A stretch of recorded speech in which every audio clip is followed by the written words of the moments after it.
बेनामी प्रॉपर्टी असल्याचं इन्कम टॅक्सनेच म्हटलं होतं असं दमानी यांनी म्हटलंय। इन्कम टॅक्सचं बेनामी प्रॉपर्टी म्हणत असेल तर अडलं कुठे असा सवाल त्यांनी उपस्थित केलाय। तर ब्लॅकमेलिंग करून पक्षात घेतलं जातं अजितदादा यांचंच उदाहरण असं दमानी यांनी म्हटलंय।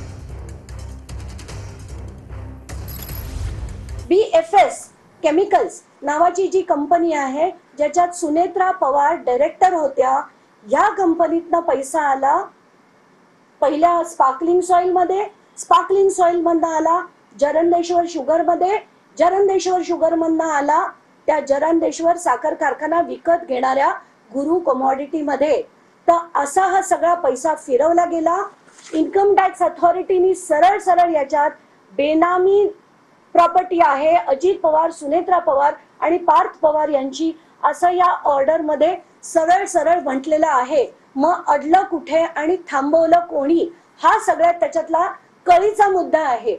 जर आज त्यांना पद मिळालं, उपमुख्यमंत्री पद जे ते 6 वेळा भूषवतायत सो कॉल्ड, हे त्यांना पद दिलं गेलं, 1000 कोटीची मालमत्ता परत दिली, तर अजित पवार इतर कुठेही जातीलच कशाला?